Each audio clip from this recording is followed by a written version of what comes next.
서울 패션위크의 화려한 조명이 런웨이를 눈부시게 비추고 있었지만 무대 뒤편 백스테이지는 그야말로 전쟁터였다. 모델들의 분주한 발걸음과 스태프들의 다급한 외침, 헤어스프레이 냄새와 뜨거운 조명의 열기가 뒤섞여 숨막히는 긴장감을 자아내고 있었다. 그 혼돈의 중심에서 아우름 패션그룹 이벤트 기획팀의 한서연은 차분함을 잃지 않고 묵묵히 자신의 역할을 수행하고 있었다. 그녀는 마지막 피날레를 장식할 톱모델 레이나의 의상을 최종 점검하는 중이었다. 모든 것이 완벽해 보였다. 레이나가 입을 드레스는 아우름의 수석 디자이너가 몇 달에 걸쳐 심혈을 기울여 만든 작품으로 수천 개의 크리스털이 밝혀 있어 조명을 받을 때마다 은하수처럼 반짝였다. 서연은 드레스의 마지막 매무새를 확인하며 작게 안도의 한숨을 내쉬었다. 바로 그때 레이나가 몸을 움직이는 순간 등 뒤에서 무언가 찢어지는 듯한 날카로운 소리가 들렸다. 모두의 시선이 그곳으로 향했다. 드레스의 등 부분을 고정하던 지퍼가 속절없이 터져버린 것이다. 순간 백스테이지의 모든 소음이 멎었다. 시간마저 멈춘 듯한 정적 속에서 최민준 이사의 격노한 목소리가 폭탄처럼 터져나왔다. 이게 다 무슨 짓이야. 피날레가 5분도 안 남았는데. 지금 장난에 그는 이마에 핏대를 세운 채 서연에게 성큼성큼 다가왔다. 최민준 이사는 능력보다는 아첨과 권모술수로 그 자리에 오른 인물로 자신의 실수는 어떻게든 부하 직원의 탓으로 돌리는데 능숙했다. 그는 터진 지퍼를 경멸스럽게 쳐다보더니 모든 책임을 뒤집어 씌울 희생양을 찾기 시작했다. 그의 매서운 눈길은 곧바로 한서연에게 꽂혔다. 한서연 씨, 이 의상 최종 책임자. 당신 아니었나? 이 사태에 대해 어떻게 설명할 거지? 그의 목소리에는 일말의 동정심도 없었다. 사실 그 드레스의 지퍼는 최 이사가 자신의 실적을 부풀리기 위해 저가의 부자재를 사용하라고 압력을 넣은 결과물이었다. 하지만 그 사실을 아는 사람은 극소수였고 지금 이 자리에서 그 진실을 밝힐 수 있는 사람은 아무도 없었다. 서연은 입술을 굳게 다물었다. 변명은 통하지 않을 것이다. 최민주는 그녀의 침묵을 긍정으로 받아들였다.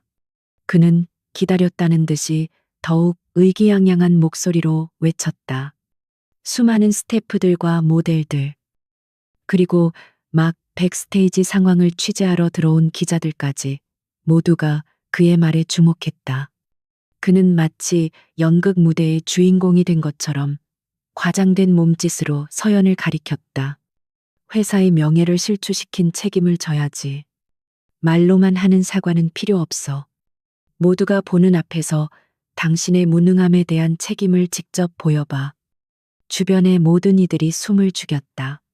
최민준의 입에서 나올 다음 말을 두려워하면서도 한편으로는 잔인한 호기심으로 가득 찬 눈으로 상황을 지켜보고 있었다. 서연은 그 모든 시선을 온몸으로 받아내며 꼿꼿이 서 있었다. 그녀의 차분한 태도가 최민준의 심기를 더욱 건드렸다. 그는 비릿한 미소를 지으며 서연의 턱 끝까지 얼굴을 들이밀고 속삭이듯 하지만 모두가 들을 수 있을 만큼 커다란 목소리로 말했다. 지금 입고 있는 그 유니폼, 아우름의 얼굴이나 마찬가지지. 자격 없는 당신이 입고 있을 옷이 아니야. 여기서 벗어. 그 말이 떨어지는 순간 주변은 경악으로 술렁였다. 공개적인 장소에서 수많은 카메라 앞에서 옷을 벗으라니. 그것은 단순한 질책이 아니었다. 한 인간의 존엄성을 완전히 짓밟아 버리려는 명백한 폭력이었다. 몇몇 동료들이 그녀를 위해 나서려 했지만 최민준의 살기등등한 눈빛에 눌려 아무것도 하지 못했다. 그는 서연이 울면서 애원이라도 할 것이라 예상했다. 하지만 서연의 반응은 그의 예상을 완전히 빗나갔다. 그녀의 눈동자는 조금도 흔들리지 않았다. 서연은 최민준을 똑바로 바라보았다. 그녀의 눈빛은 너무나도 차갑고 깊어서 오히려 그를 바라보는 최민준이 순간적으로 움찔할 정도였다. 그녀의 마음속에서는 뜨거운 분노와 차가운 결심이 동시에 휘몰아치고 있었다. 이 굴욕, 이 모멸감. 그녀는 오늘의 이 순간을 뼈에 새기기로 했다. 모든 카메라의 플래시가, 모든 사람들의 비웃음과 동정이 뒤섞인 시선이, 그리고 최민준의 저 오만한 얼굴이 그녀의 뇌리에 영원히 지워지지 않을 낙인처럼 새겨졌다.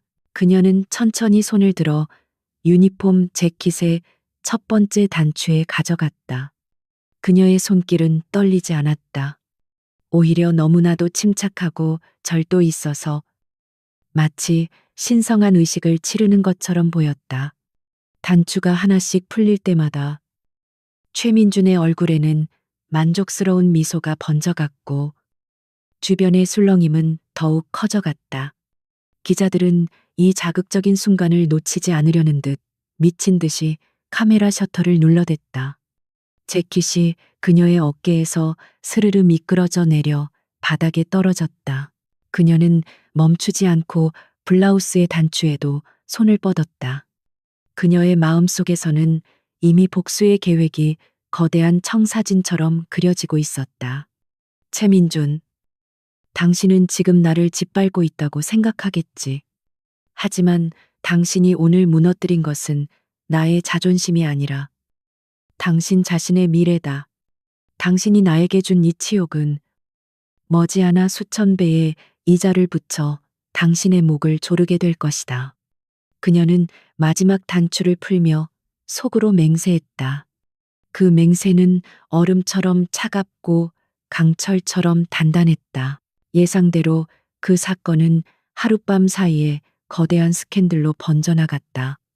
아우름 패션위크, 피날레 대참사, 직원 하나의 실수가 초래한 국제적 망신, 자극적인 제목의 기사들이 인터넷을 도배했고 관련 영상은 순식간에 수백만 조회수를 기록했다.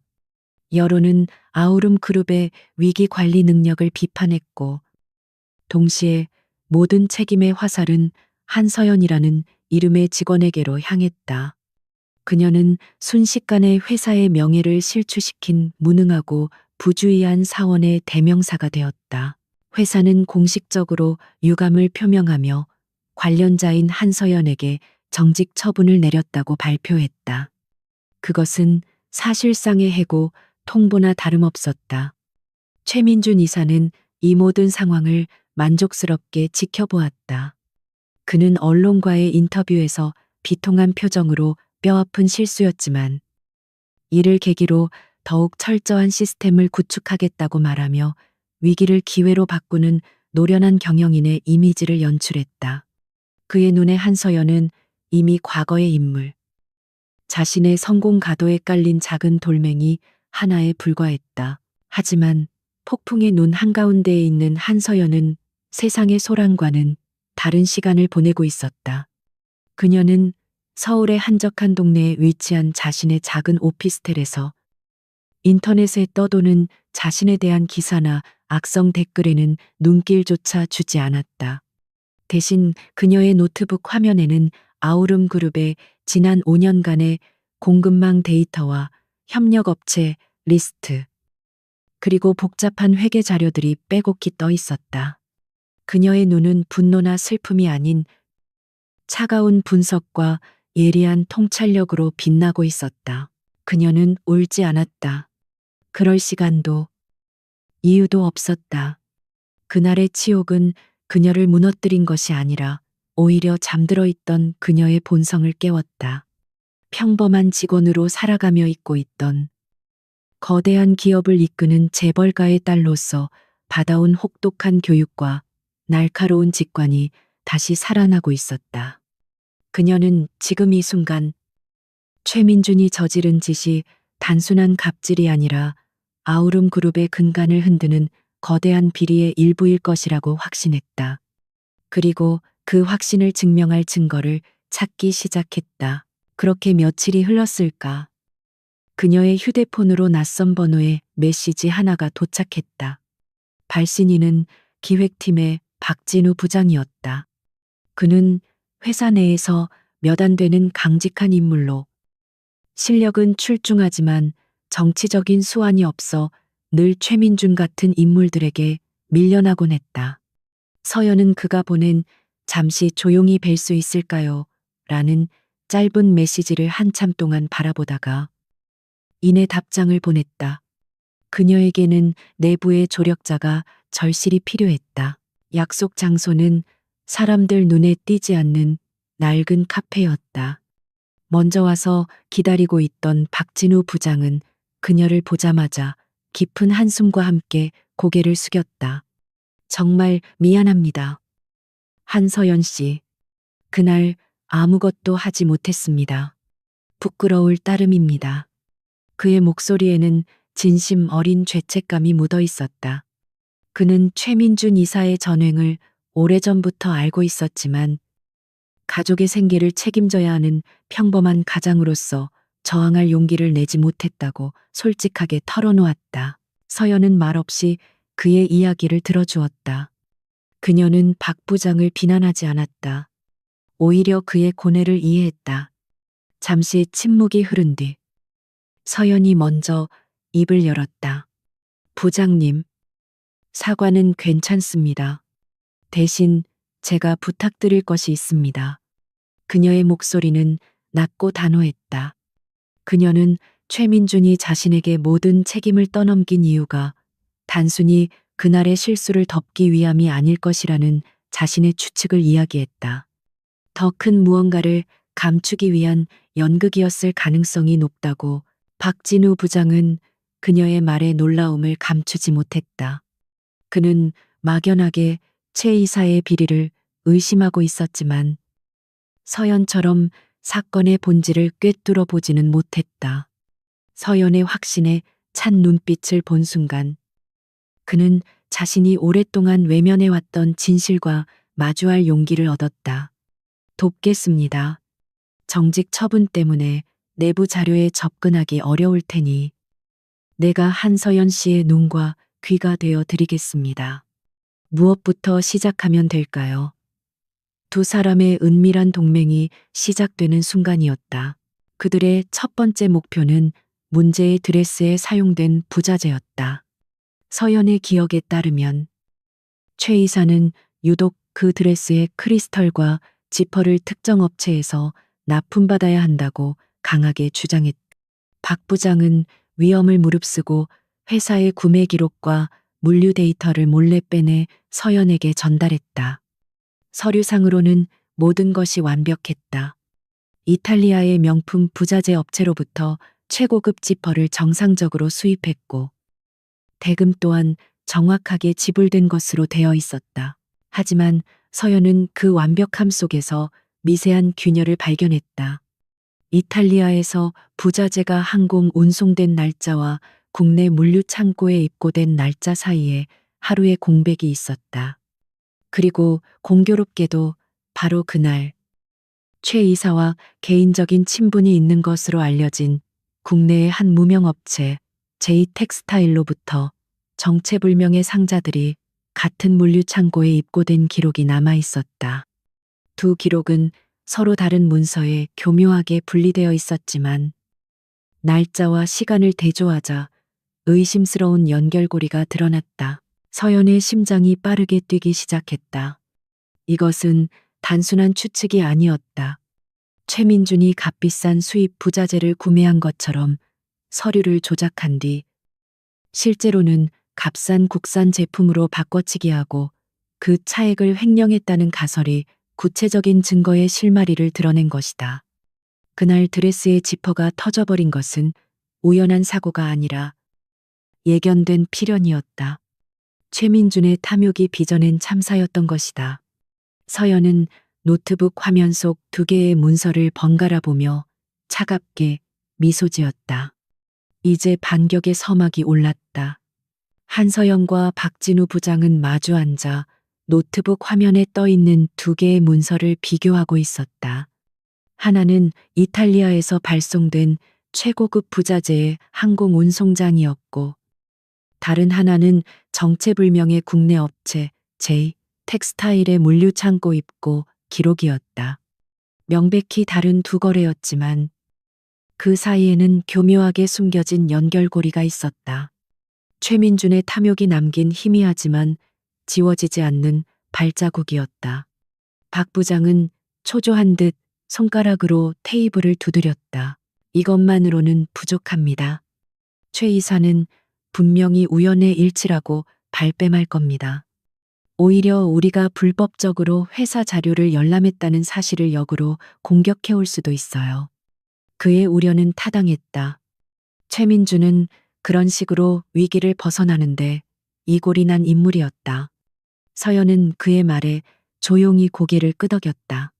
그녀 역시 단순히 의혹을 제기하는 것만으로는 그를 무너뜨릴 수 없다는 것을 잘 알고 있었다. 뱀을 잡으려면 머리를 정확히 노려야 했다. 그녀는 잠시 생각에 잠긴 뒤 결심한 듯 입을 열었다. 내부 감사가 필요해요.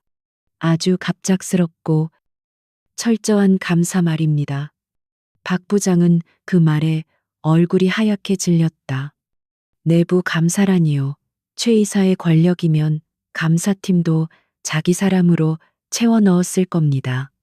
감사를 시작하기도 전에 모든 증거를 인멸하고 우리를 쳐낼 거예요. 그것이 바로 아우름 그룹의 현실이었다. 하지만 서연의 생각은 달랐다. 그녀가 말하는 감사는 최민준의 영향력 아래 있는 감사팀이 아니었다. 서연은 자신의 휴대폰을 꺼내 누군가에게 짧은 메시지를 보냈다. 수신인은 김 변호사라고 저장되어 있었다. 그는 서연의 집안, 즉 한태웅 회장의 일을 오랫동안 처리해온 충직한 법률 대리인이었다. 메시지 내용은 간단했다. 아우름 그룹 자재 공급망 관련 비리 정황, 독립감사위원회에 익명의 제보 형식으로 공식 감사를 요청해 주십시오. 증거, 자료, 첨부. 그녀는 박 부장에게서 받은 모든 자료를 암호화하여 함께 전송했다. 이것이 그녀가 가진 누구도 알지 못하는 연결고리였다. 며칠 뒤 아우름 그룹 본사는 발칵 뒤집혔다. 회장 직속의 독립감사위원회가 이사회의 긴급 승인을 받아 자재 공급 부서에 대한 특별 감사를 통보해왔기 때문이었다. 평소의 형식적인 감사가 아니었다.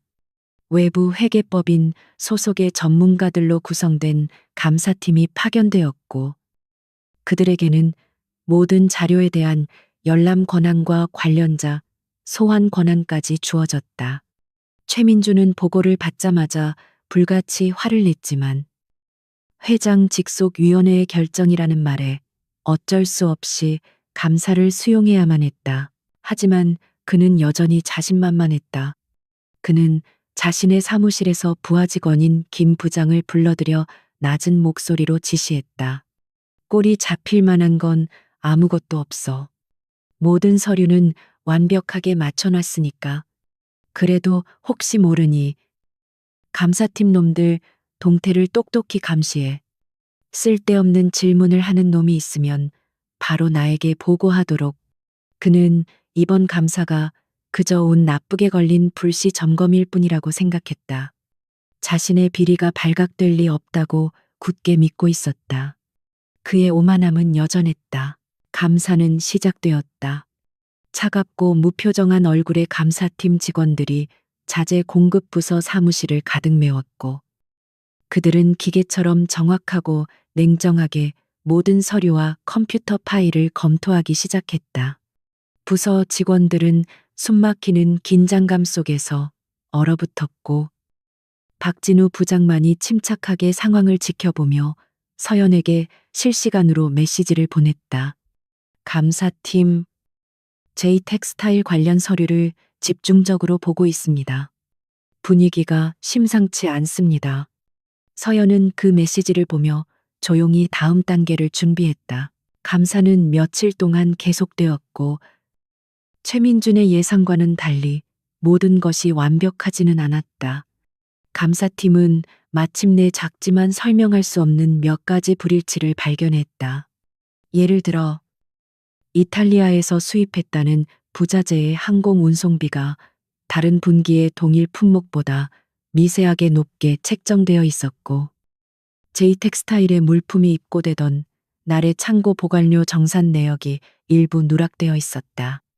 각각은 사소한 행정착오로 치부할 수 있었지만 여러 개가 한꺼번에 발견되자 의심스러운 그림이 그려지기 시작했다. 감사 결과는 공식적으로 몇 가지 회계 처리상의 미비점 발견, 개선 요망 수준으로 마무리되었다. 최민주는 가슴을 쓸어내리며 역시 자신의 방어벽은 완벽했다고 자만했다. 하지만 물밑의 흐름은 전혀 달랐다. 비공식 보고서는 몇몇 고위 임원들에게 전달되었고 그들 사이에서 조심스러운 의문이 제기되기 시작했다. 최 이사의 부서에서 왜 이렇게 자잘한 실수가 계속 나오는 거지? 단순한 실수로 보기에는 석연치 않은 구석이 있어. 권력의 벽에 첫 번째 균열이 생기는 순간이었다. 그 미묘한 분위기 변화를 감지한 최민주는 그제야 처음으로 불안감을 느끼기 시작했다. 이번 감사는 단순한 불시 점검이 아니었다. 누군가가 자신을 정확히 조준하고 있다는 섬뜩한 예감이 그의 등골을 스쳤다. 그의 머릿속에 한 사람의 얼굴이 떠올랐다. 바로 한서연이었다. 설마 그 계집애가. 그는 고개를 저었다. 정직당한 일개 사원이 이런 일을 꾸밀 수 있을 리가 없었다. 하지만 의심의 씨앗은 한번 싹 트자 걷잡을 수 없이 자라나 그의 이성을 잠식했다. 그는 다급하게 김 부장을 다시 호출했다. 그의 얼굴에서는 이전의 여유와 오만함은 찾아볼 수 없었다. 김 부장, 당장 제이텍스타일과의 모든 거래 기록, 서류 원본, 컴퓨터 파일까지 전부 파기해 흔적도 없이 깨끗하게, 그리고 창고에 남아있는 저가 부자재들도 전부 다른 곳으로 옮겨서 폐기 처리하도록 해. 그의 목소리는 불안감으로 가늘게 떨리고 있었다. 그는 서연이 예상했던 그대로 증거를 인멸하기 위해 움직이기 시작했다. 그 시각, 자신의 오피스텔에서 노트북을 통해 박 부장의 긴급 메시지를 확인한 한서연의 입가에 차가운 미소가 걸렸다. 최 이사, 증거 인멸 지시. 김 부장이 움직이기 시작했습니다. 모든 것이 그녀의 계획대로였다. 최민주는 스스로 덫안으로 걸어 들어오고 있었다.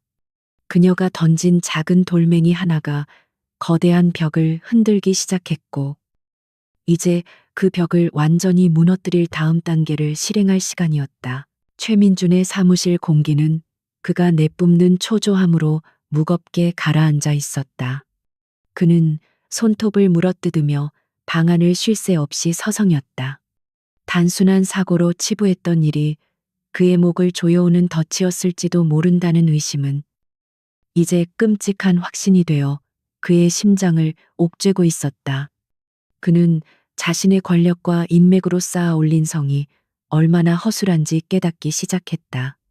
그는 이 모든 일의 배후에 틀림없이 한서연이 있다고 단정했지만 그녀가 어떻게 이런 일을 꾸몄는지 도무지 상상할 수 없었다.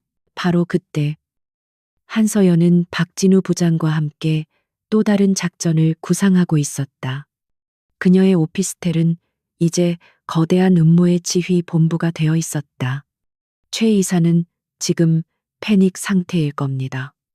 모든 증거를 없애려 하겠죠.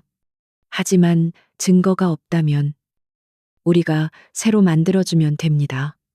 그녀의 목소리는 얼음처럼 차가웠고 눈빛은 예리한 칼날처럼 번뜩였다. 그녀는 노트북을 돌려 박 부장에게 자신이 방금 만든 가짜 서류를 보여주었다. 루체 패브릭, 루스 패브리크이라는 이름의 유령 공급업체였다. 서류는 완벽하게 조작되어 있었다.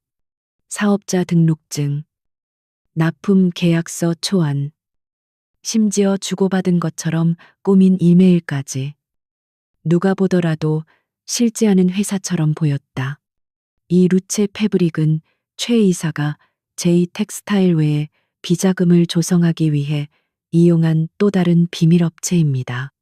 이 정보를 최 이사의 신복인 김 부장에게 흘릴 겁니다. 그는 공을 세우기 위해 혹은 불안감 때문에 분명히 이 유령 회사에 접촉을 시도할 겁니다. 경고하기 위해서요. 그것이 바로 서연이 파놓은 함정이었다. 박진우 부장은 서연의 치밀함에 혀를 내둘렀다.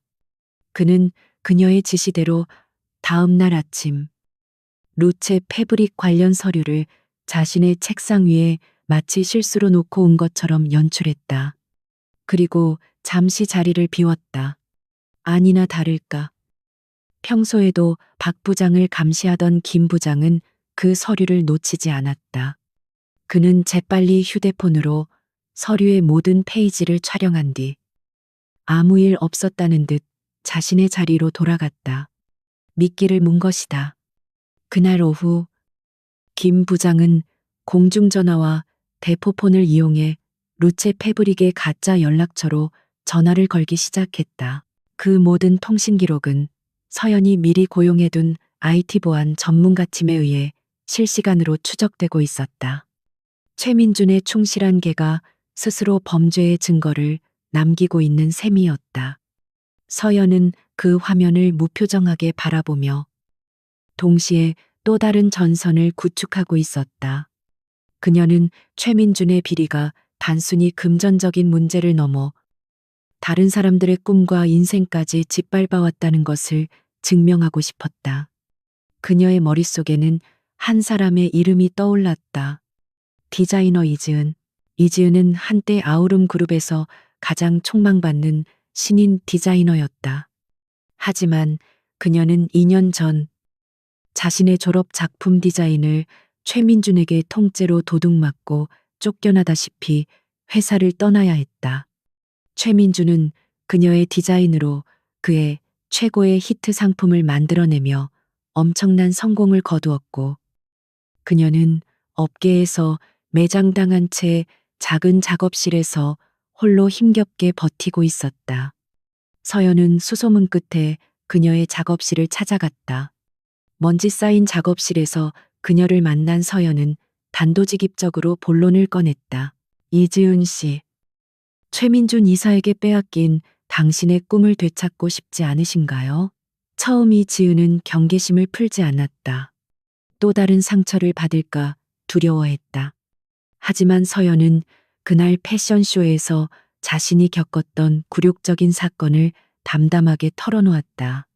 한 인간의 존엄성을 아무렇지 않게 짓밟는 최민준의 잔인함에 대해 이야기했다. 서연의 진심 어린 눈빛과 설득에 이지은의 굳게 닫혔던 마음이 조금씩 열리기 시작했다. 그녀는 그동안 묻어두었던 분노와 억울함을 눈물과 함께 터뜨렸다. 한편 서연의 세 번째 공격도 시작되었다. 그녀는 김 변호사를 통해 영향력 있는 경제 전문 기자에게 익명으로 정보를 흘렸다. 아우름 그룹의 명품 라인 제품들이 광고하는 최고급 소재와는 달리 최근 품질 저하에 대한 소비자 불만이 급증하고 있다는 사실이었다. 기자는 냄새를 맡았다.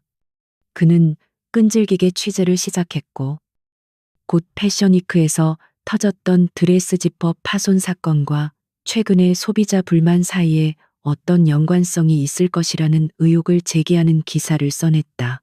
기사는 온라인상에서 큰 파장을 일으켰다.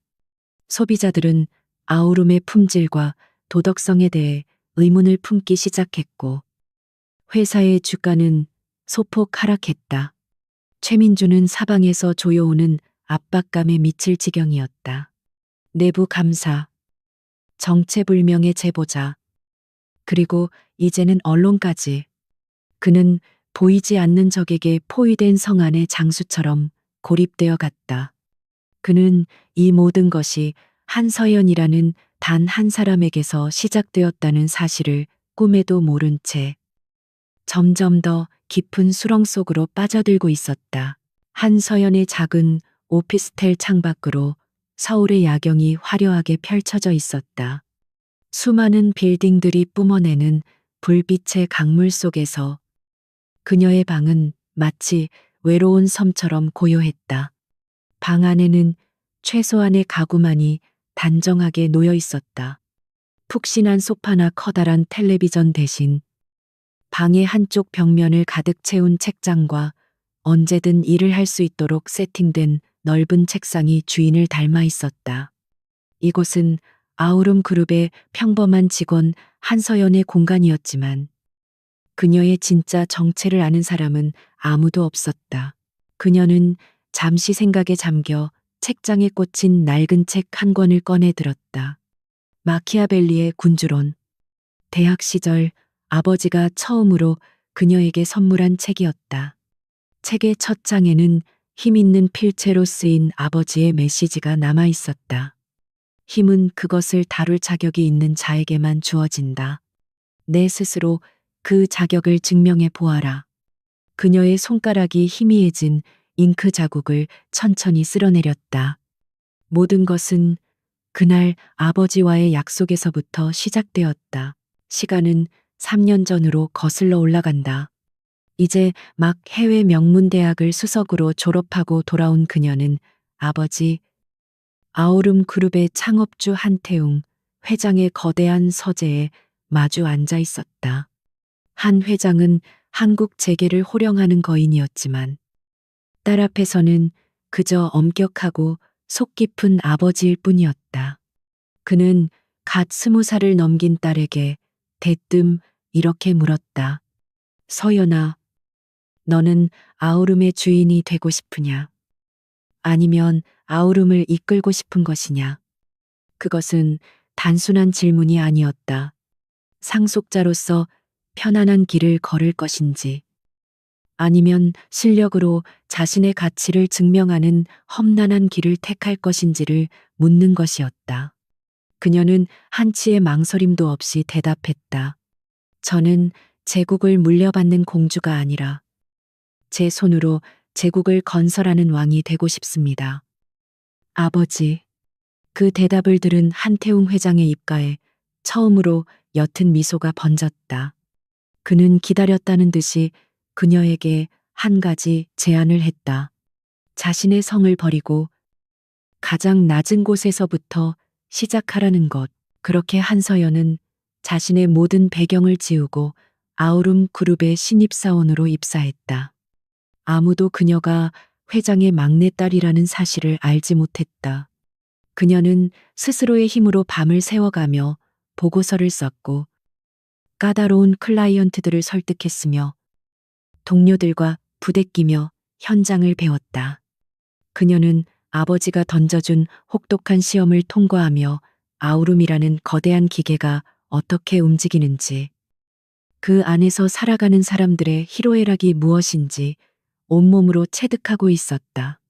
최민준 같은 암적인 존재가 회사를 어떻게 병들게 하는지도 말이다. 한편 서울의 가장 높은 곳에 위치한 아우름 그룹 회장실에서도 시간은 흐르고 있었다. 한태웅 회장은 자신의 충직한 비서실장인 윤이사로부터 방금 올라온 비밀 보고서를 읽고 있었다. 보고서의 내용은 서울 패션위크에서 벌어진 사건의 전말이었다. 수많은 카메라 앞에서 자신의 딸이 겪어야 했던 굴욕적인 순간이 담긴 사진들이 첨부되어 있었다. 보고서를 읽는 한 회장의 표정은 미동도 없었지만 그의 눈빛은 차가운 분노로 이글거리고 있었다. 그는 책상 위에 인터폰 버튼을 눌렀다. 최민준 이사. 그자가 어떤 배경으로 그 자리까지 올라갔는지, 그와 연결된 모든 인물과 자금 흐름을 샅샅이 조사해서 보고하도록. 그의 목소리는 강철처럼 차가웠다. 윤 이사는 이미 모든 것을 예상했다는 듯 즉시 대답했다. 이미 착수했습니다. 회장님. 한태웅 회장은 잠시 창밖을 바라보았다. 당장이라도 최민준의 목을 칠 수 있었다. 하지만 그는 그러지 않았다. 이것은 이제 단순히 최민준 개인의 비리 문제가 아니었다. 이것은 자신의 딸, 한서연이 스스로의 힘으로 치러내야 할 전쟁이었다. 그녀가 미래의 아우름을 이끌기 위해 반드시 넘어야 할 산이었다. 아버지는 딸의 능력을 믿었다. 그리고 그 믿음의 증거로 그는 침묵을 지키며 딸이 자신만의 방식으로 싸워 이기는 것을 지켜보기로 결심했다. 다만 그 싸움이 불공평해지지 않도록 보이지 않는 곳에서 최소한의 안전장치를 마련해 둘 뿐이었다. 그가 할 수 있는 최선의 그리고 가장 깊은 부성애였다. 다시 서연의 오피스텔. 그녀는 군주론을 책장에 다시 꽂았다. 그리고 책상 앞에 앉아 자신이 지금까지 모아온 최민준에 대한 증거 자료들을 다시 한번 훑어보았다. 제2 텍스타일과의 비자금 거래 내역, 김 부장의 통화 기록, 그리고 디자이너 이지은의 피 맺힌 증언. 모든 조각들이 하나의 그림을 향해 맞춰지고 있었다. 그녀는 아버지의 가르침을 떠올렸다. 적을 무너뜨리는 가장 확실한 방법은 적이 스스로 쌓아 올린 성의 가장 약한 부분을 정확히 가격하는 것이다. 그녀는 이제 그 약한 부분이 어디인지 정확히 알고 있었다. 사방에서 조여오는 압박감에 최민주는 거의 이성을 잃기 직전이었다. 밤마다 그는 보이지 않는 적이 자신의 목을 조르는 악몽에 시달렸다. 그는 이 모든 불행의 씨앗이 한서연이라는 것을 확신했다. 일개 말단 사원에게 자신의 완벽한 왕국이 흔들리고 있다는 사실을 인정하고 싶지 않았지만 다른 가능성은 떠오르지 않았다. 그는 이대로 앉아서 당할 수만은 없다고 생각했다. 싹은 더 자라기 전에 잘라내야 했다. 그는 한서연을 사회적으로 완전히 매장시켜 다시는 기어오르지 못하게 만들 잔인한 계획을 세웠다. 그의 계획은 교묘하고 악랄했다. 그는 IT 부서에 자기 사람을 시켜 한서연이 회사의 기밀 디자인을 경쟁사인 라비앙 모드에 유출한 것처럼 증거를 조작했다. 그녀의 개인 이메일 주소와 매우 유사한 가짜 이메일 계정을 만들고 라비앙 모드 측 디자이너와 여러 차례 기밀 자료를 주고받은 것처럼 꾸몄다. 심지어 그녀의 계좌로 라비앙 모드에서 거액의 돈을 입금한 것처럼 보이는 가짜 거래 내역서까지 만들었다. 모든 증거는 그녀를 향해 날카로운 칼끝처럼 겨눠지고 있었다. 며칠 뒤 정직 상태에 있던 한서연은 회사로부터 비공식 징계위원회에 출석하라는 통보를 받았다. 장소는 본사 회의실이 아닌 외부의 한적한 호텔 세미나실이었다. 처음부터 공정한 조사를 할 생각이 없다는 뜻이었다. 약속된 시간에 그녀가 세미나실 문을 열고 들어서자 아내는 최민준을 필두로 그의 충실한 신복 몇몇이 이미 자리를 잡고 앉아 있었다. 그들의 얼굴에는 마치 사형을 집행하는 재판관처럼 오만하고 냉혹한 표정이 서려 있었다. 최민준은 기다렸다는 듯이 테이블 위에 서류 뭉치를 던졌다. 한서연 씨, 당신의 파렴치한 배신 행위에 대해 들을 준비가 되었나? 그는 서연이 당황하며 울먹이거나 적어도 변명이라도 할 것이라 예상했다. 하지만 서연은 조금도 동요하지 않았다. 그녀는 오히려 의자를 끌어당겨 그들의 맞은편에 조용히 앉았다.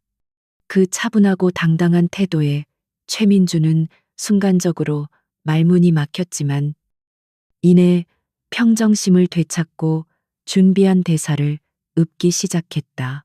그는 조작된 이메일과 송금 내역서를 하나씩 제시하며 그녀를 몰아붙였다.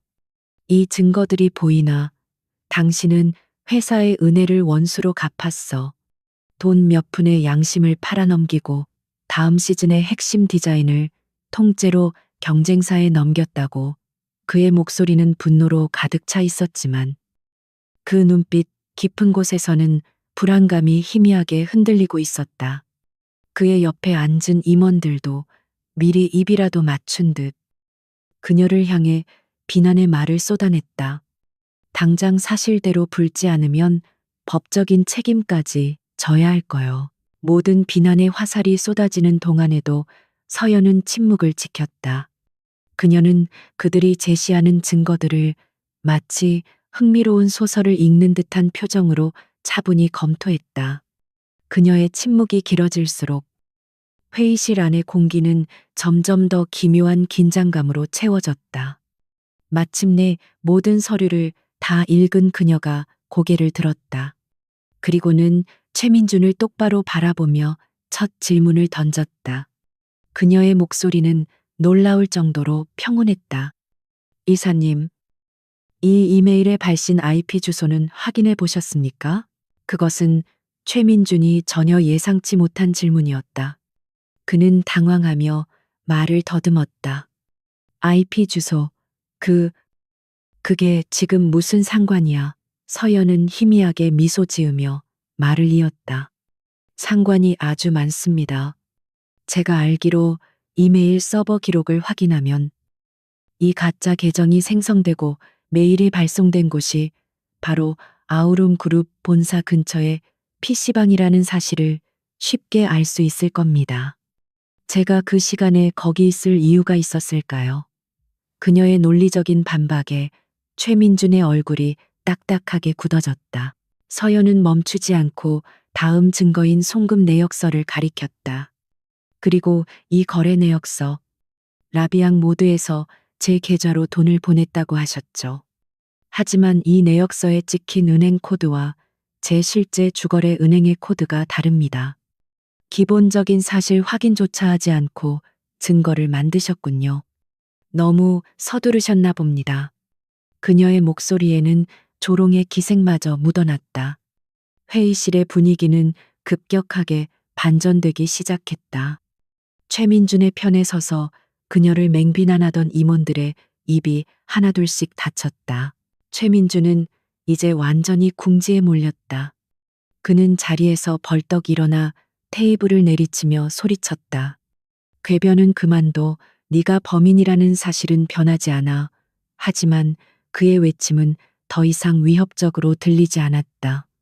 그것은 겁에 질린 동물이 내지르는 필사적인 비명에 가까웠다. 서연 역시 자리에서 일어났다. 그녀는 최민준에게 한 걸음 다가서며 그만이 들을 수 있을 정도로 낮은 목소리로 속삭였다. 이사님, 당신의 시대는 이제 끝났습니다. 당신이 저에게 주었던 굴욕, 이제부터 천천히 되돌려 드릴 테니 기대하셔도 좋습니다. 그녀의 눈빛은 승자의 확신으로 가득 차 있었다. 거짓으로 가득 찬 징계위원회가 파행으로 끝난 후 최민주는 자신의 사무실에 틀어박혀 맹수처럼 으르렁거렸다. 한서연의 그 차갑고 모든 것을 꿰뚫어 보는 듯한 눈빛이 그의 뇌리에서 떠나지 않았다.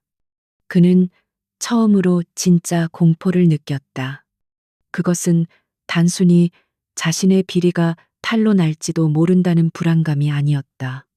자신이 오랫동안 가지고 놀던 장난감에게, 하찮게 여겼던 벌레에게 역으로 물어뜯기고 있다는 사실에서 오는 근원적인 공포였다. 그는 미친 듯이 전화를 돌려 자신의 인맥을 총동원하려 했다. 하지만 분위기는 이미 싸늘하게 식어 있었다. 그에게 온갖 아첨을 늘어놓던 임원들은 바쁘다는 핑계로 전화를 피했고, 그의 지시라면 무엇이든 따르던 부하 직원들은 그의 눈치를 보며 거리를 두기 시작했다. 권력이라는 성벽에 기생하던 이들은 성벽이 무너질 기미가 보이자 가장 먼저 쥐새끼처럼 흩어지고 있었다. 그는 완벽하게 고립되었다.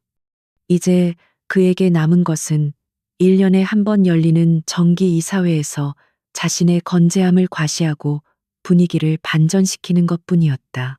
그 시각 한서연의 오피스텔은 마지막 결전을 준비하는 전쟁 지휘 본부처럼 분주했다.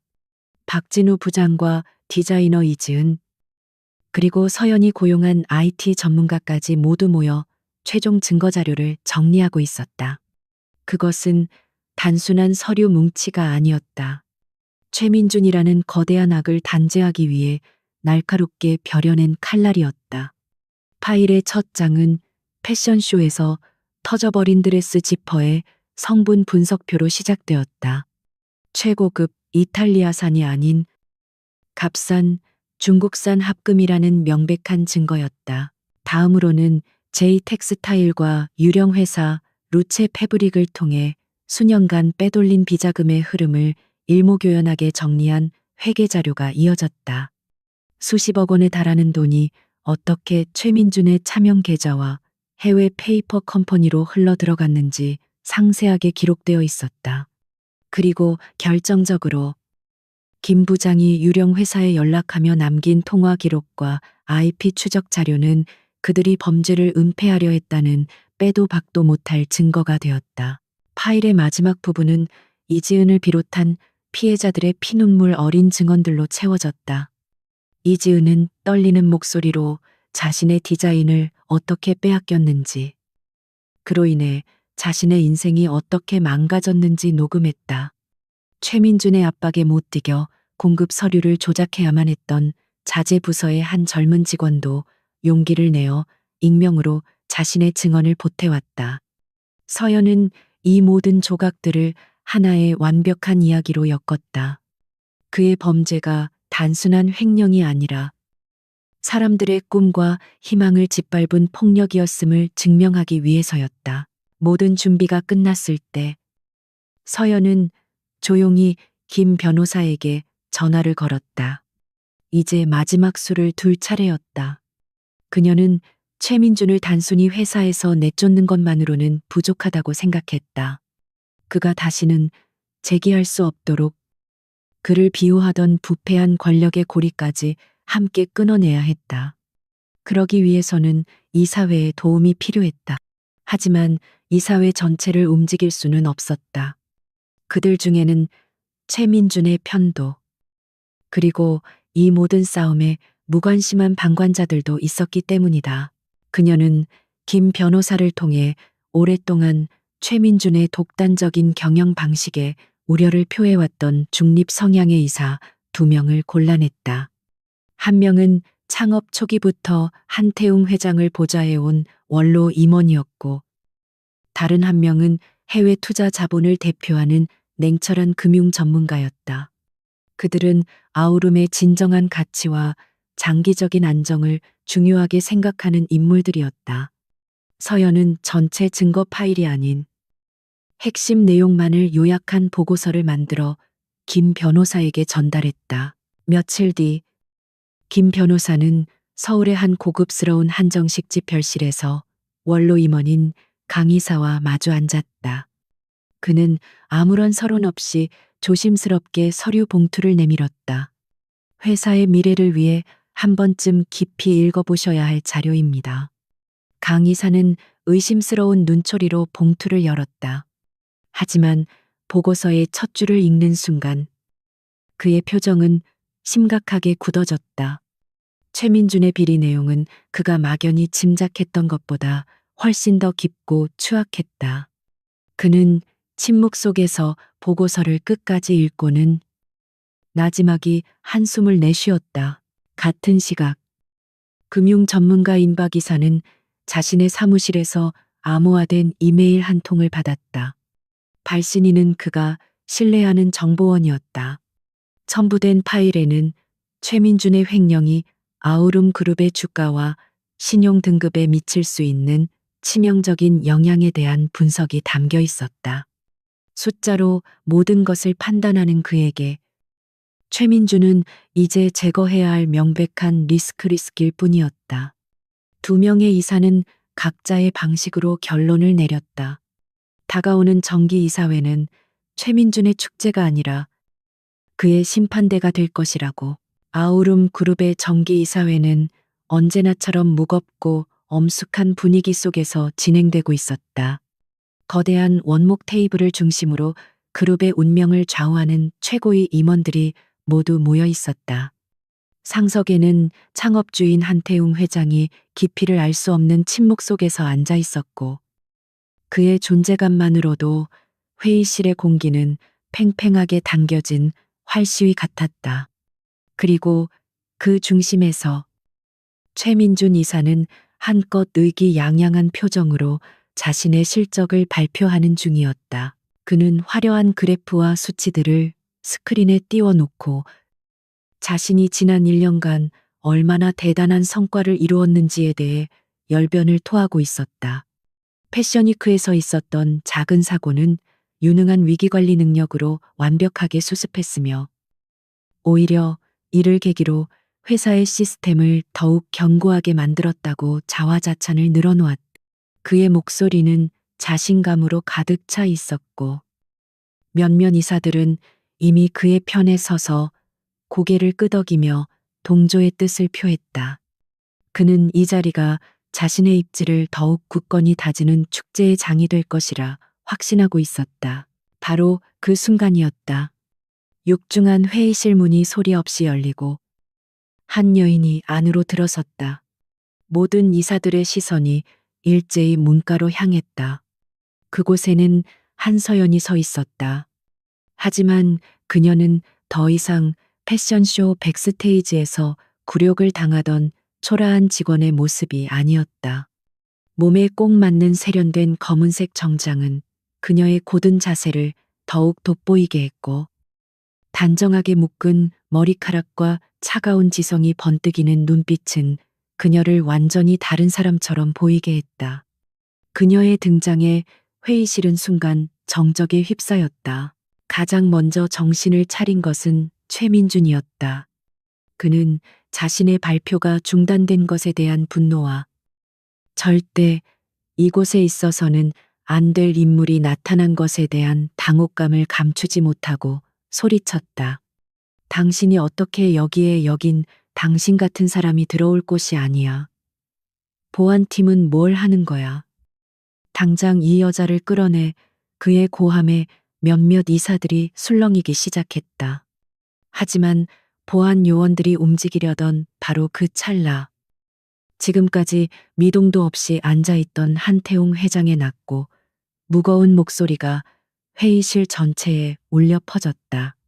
그만두어라. 그 아이는 내가 부른 손님이다.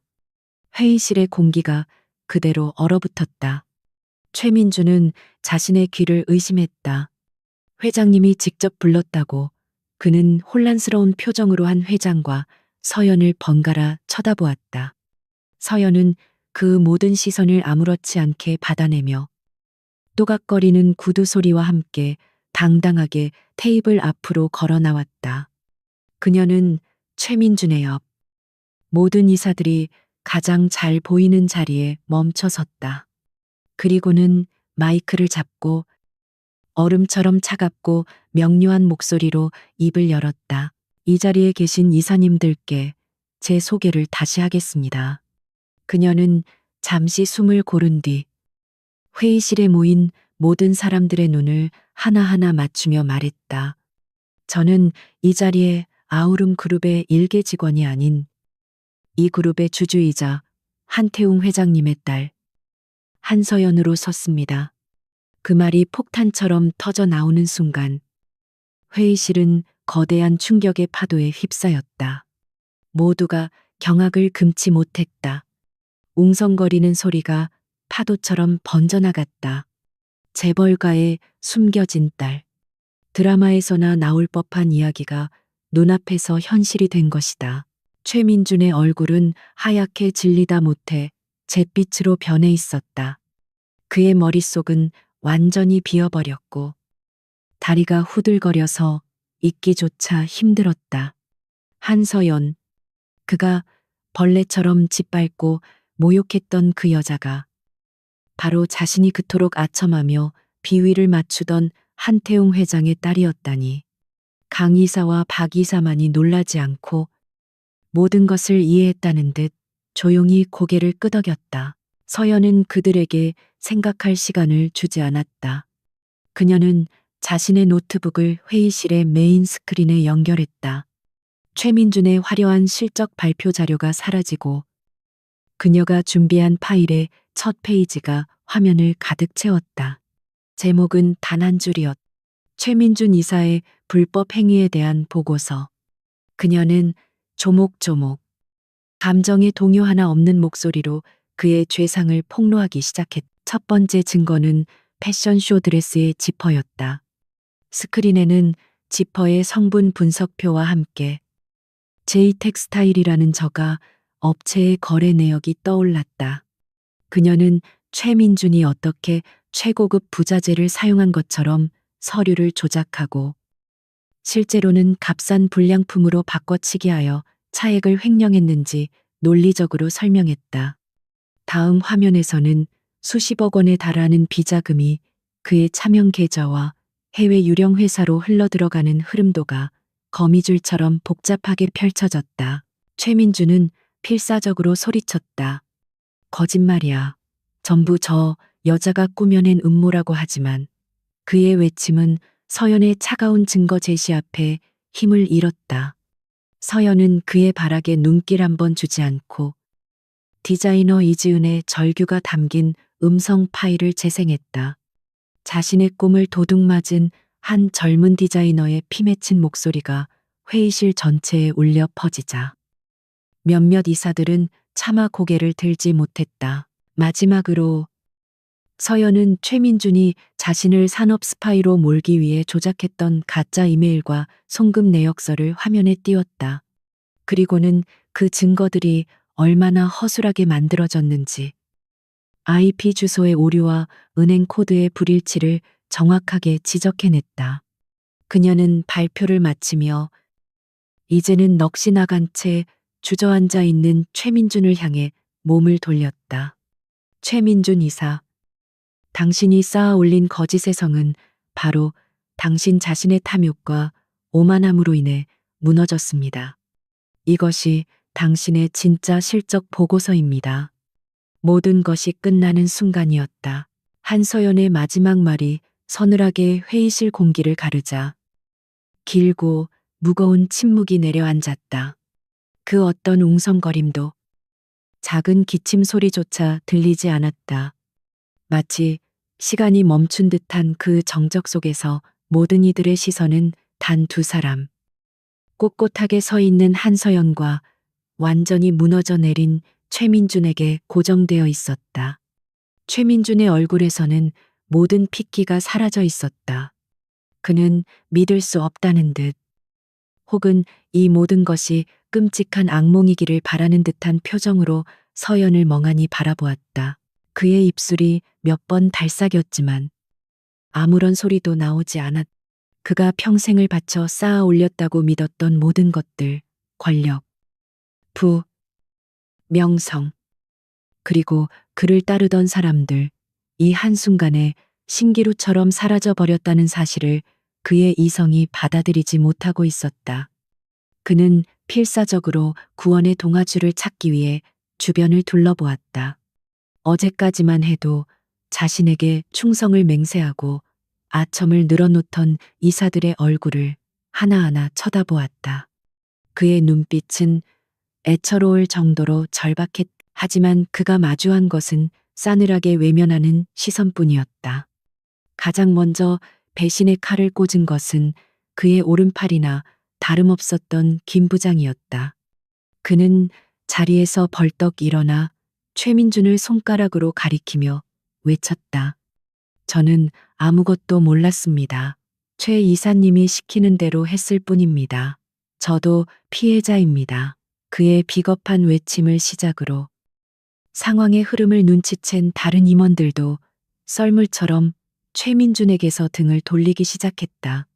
그들은 마치 전염병 환자를 피하듯 그와의 거리를 두며 저마다 변명을 늘어놓기 바빴다.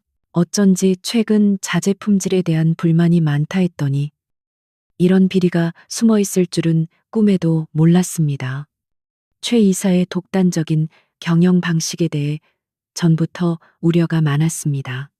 이번 기회에 모든 것을 바로잡아야 합니다. 어제의 동맹은 오늘의 적이 되어 있었다.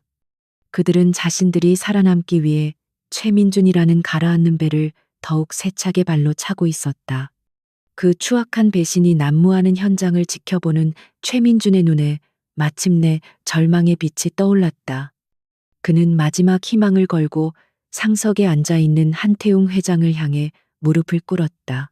그는 바닥에 엎드려 거의 울부짖듯이 애원했다. 회장님, 제가 잠시 눈이 멀어 실수를 저질렀습니다. 하지만 회사에 기여한 제공을 생각해서라도 제발 한 번만, 단 한 번만 기회를 주십시오. 평생을 바쳐 은혜에 보답하겠습니다. 그의 비굴한 모습은 그가 한서연에게 가했던 오만하고 잔인한 모습과 극명한 대조를 이루며 지켜보는 이들에게 깊은 혐오감을 불러일으켰다. 한서연은 그 모습을 아무런 표정 없이 그저 차갑게 내려다볼 뿐이었다. 그때까지 모든 상황을 침묵 속에서 지켜보고만 있던 한태웅 회장이 마침내 자리에서 천천히 일어났다. 그의 움직임 하나에 회의실의 모든 소음이 거짓말처럼 멎었다. 그는 최민준을 내려다보지도 않고 이사회 전체를 향해 나지막하지만 강철 같은 목소리로 말했다. 아우름은 신뢰를 기반으로 성장해온 기업이다. 그 신뢰를 무너뜨린 자는 그가 누구든 용서받을 수 없다. 그의 선언은 최민준에게 내려지는 사형 선고나 다름없었다. 한 회장은 비서실장에게 눈짓했다.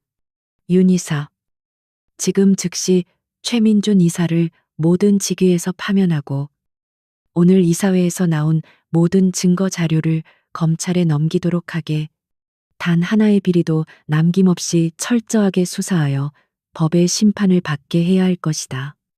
그의 명령은 단호했다.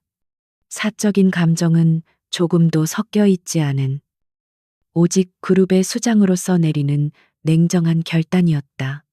그는 이어서 말했다. 또한 이 사건에 연루된 모든 임직원들을 파악하여 그에 상응하는 책임을 묻도록, 아우름에 썩은 부위가 있다면 살을 베어내는 고통이 따르더라도 완전히 도려내야 한다.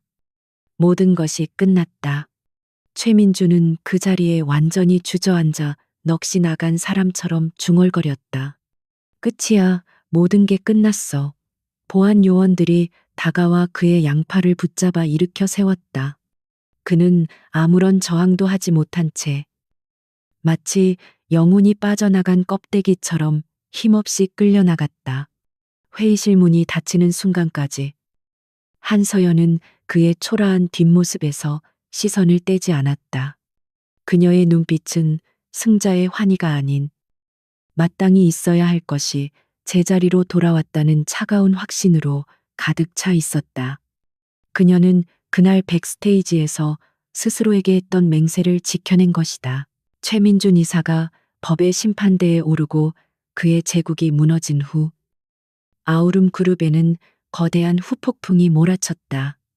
그동안 최 이사의 권력에 기생하며 온갖 비리를 저질렀던 임직원들은 한태웅 회장의 서슬퍼런 숙청 작업 앞에 속수무책으로 무너져 내렸다. 그룹 전체가 전면적인 내부 감사에 들어갔고 썩은 부위를 도려내는 고통스러운 과정이 몇 주 동안이나 계속되었다. 직원들은 충격과 혼란 속에서 숨을 죽인 채 회사의 운명이 어디로 향할지 지켜볼 뿐이었다. 그 폭풍의 한가운데에서 한서연의 존재는 순식간에 전설이 되었다. 그녀가 회장에 숨겨진 딸이었다는 사실, 그리고 단신으로 거대한 부패 권력을 무너뜨렸다는 이야기는 직원들 사이에서 신화처럼 퍼져나갔다. 그녀를 무능하다며 비웃었던 이들은 이제 그녀의 이름조차 입에 올리지 못했고, 그녀를 동정했던 이들은 이제 경외심 가득한 눈으로 그녀를 멀리서 바라보았다. 그녀는 더 이상 평범한 동료가 아니었다. 아우름의 새로운 시대를 열 상징적인 인물이 되어 있었다. 모든 혼란이 어느 정도 가라앉은 뒤 공식적인 이사회가 다시 소집되었다. 그 자리에서 한태웅 회장은 자신의 딸 한서연을 공석이 된 전략기획본부의 신임 본부장으로 공식 임명했다. 그 누구도 이 일을 제기하지 않았다. 그녀는 더 이상 아버지의 후광으로 그 자리에 앉은 낙하산이 아니었다. 자신의 지략과 용기로 스스로의 가치를 증명해냈기 때문이었다. 그녀는 담담한 표정으로 그 자리에 앉아 자신에게 주어진 무거운 책임을 받아들였다. 그녀가 본부장으로서 가장 먼저 한 일은 자신을 도왔던 사람들에게 합당한 자리를 찾아주는 것이었다. 그녀는 박진우 부장을 기획팀 총괄 부장으로 승진시켰다. 박 부장은 처음에는 자신은 그럴 자격이 없다며 손사래를 쳤지만 서연은 그의 손을 잡고 진심으로 말했다. 이것은 보상이 아닙니다. 부장님, 우리가 함께 만들어가야 할 새로운 아우름에 대한 책임입니다. 그녀의 굳은 신뢰 앞에서 박 부장은 마침내 고개를 끄덕이며 새로운 직책을 수락했다. 또한 그녀는 최민준에게 꿈을 빼앗겼던 디자이너 이지은을 잊지 않았다. 그녀는 회사 내에 젊고 재능 있는 디자이너들을 위한 독립적인 디자인 스튜디오 아틀리에 H를 설립하고 그 책임자로 이지은을 임명했다. 이지은은 자신의 이름이 걸린 작업실 앞에서 눈물을 흘리며 서연에게 몇 번이고 고맙다고 말했다. 서연은 그녀에게 과거의 상처를 딛고 마음껏 당신의 재능을 펼쳐 보이라며 격려했다. 그것은 단순한 인사가 아니라 아우름이 이제부터는 창작자의 권리를 존중하겠다는 약속이었다. 한서연의 행보는 거침이 없었다. 그녀는 불필요한 관료주의와 수직적인 보고 체계를 과감하게 철폐하고 실무자들이 자유롭게 의견을 낼 수 있는 수평적인 소통 문화를 도입했다. 또한 모든 자재 공급과 계약 과정을 투명하게 공개하는 시스템을 구축하여 제2의 최민준이 나올 수 있는 토양 자체를 없애버렸다. 그녀의 개혁은 때로는 기존 세력의 반발에 부딪히기도 했지만 그녀는 단호하게 원칙을 지키며 묵묵히 앞으로 나아갔다. 어느덧 계절이 바뀌고 쌀쌀한 가을밤이 찾아왔다. 한서연은 자신의 새로운 사무실, 전략기획본부장실에서 홀로 창밖을 내다보고 있었다. 통유리창 너머로 서울의 야경이 보석처럼 흩뿌려져 있었다. 불과 몇 달 전, 자신이 그토록 굴욕을 당했던 패션쇼장도 저 불빛의 강물 어딘가에 있을 터였다. 그녀는 가만히 눈을 감았다. 그날의 기억이 떠올랐다. 수많은 카메라 플래시, 사람들의 비웃음, 그리고 최민준의 오만한 얼굴. 하지만 더 이상 그 기억은 그녀에게 고통이나 분노를 가져다 주지 않았다. 오히려 그것은 그녀의 내면 가장 깊은 곳에 자리한 단단한 초석이 되어 있었다.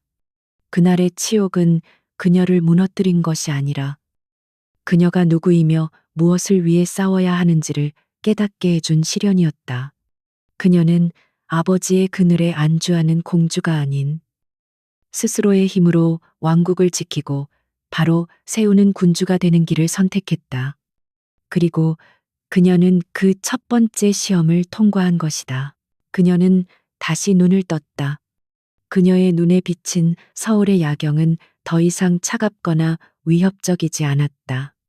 그것은 이제 그녀가 이끌고 나가야 할 아우름 그룹의 미래, 그리고 그녀가 지켜내야 할 수많은 사람들의 꿈의 무대처럼 보였다. 그녀의 입가에 아주 옅은 미소가 떠올랐다. 그것은 복수의 끝에서 오는 허무한 미소가 아니라 진정한 시작 앞에서 오는 결연한 다짐의 미소였다. 창밖의 어둠은 서서히 걷히고 저 멀리 동쪽 하늘부터 새로운 아우름의 새벽이 밝아오고 있었다.